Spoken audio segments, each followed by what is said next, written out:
In this video, I'm going to talk about Eugen Fischer, Ernst Rudin, Franz Joseph Kallman, and Dr. William Shockley, who was the inventor of the transistor. Eugen Fischer was a German professor of medicine, anthropology, and eugenics. He was the director of the Kaiser Wilhelm Institute of Anthropology, Human Heredity, and Eugenics between 1927 and 1942. Ernst Rudin was a Swiss psychiatrist, geneticist, and eugenicist. Rudin was born in Switzerland, and he is known as one of the fathers of racial hygiene.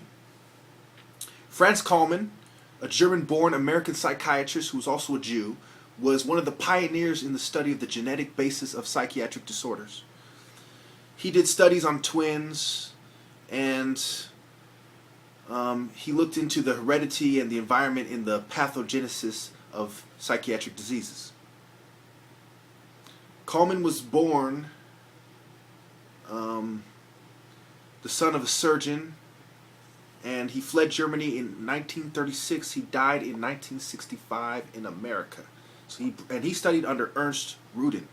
It's important to notice and to understand the differences between these people, who these people were, and how eugenics made its way from America to Germany, then back to America as the Germans cultivated with the help of Rockefeller and the Carnegie Institute.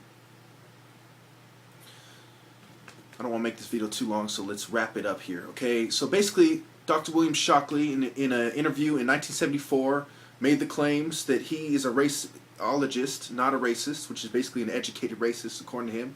Black women have 5.4 children on average if they live in a rural area with little education, and if they have a college degree, 1.9 children on average. He called this reproducing more at the bottom end and not as much at the top end.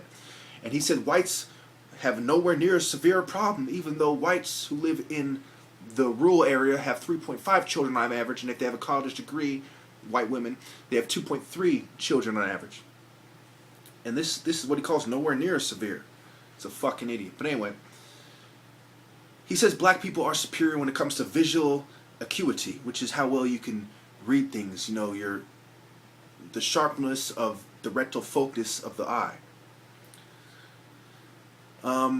He says the lessons to be learned from Hitler is not that eugenics is intolerable. He says that's not a lesson that you can learn from Hitler. He says that Denmark has been carrying out programs with strong eugenic implications for 30 years, and homicides have dropped as a result. This is a quote from him that he says is memorized on his explanation with what should be done with the black problem, the Negro problem. My research leads me, and it is a tragic conclusion really, my research leads me inescapably to the opinion that the major cause of the American Negro's intellectual and social deficits is hereditary and racially genetic in origin, and thus not remediable to a major degree by practical improvements in environment. He believes in eugenics, and he wants to offer a bonus to everyone who would be sterilized regardless of race and welfare status. He also spoke at UCLA in 1972. If you see the two videos I made before this, they're all part of the same series.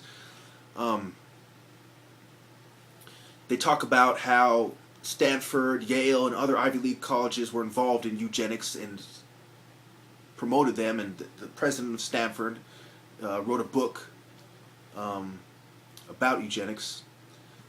Now, I kind of went a little bit longer than I wanted to, so let me just end it there. You know, I'm going to show you the pictures right now, and I'm going to show you Eugen Fischer, Ernst Rudin, Franz Joseph Kallman, and Dr. William Shockley. Thank you.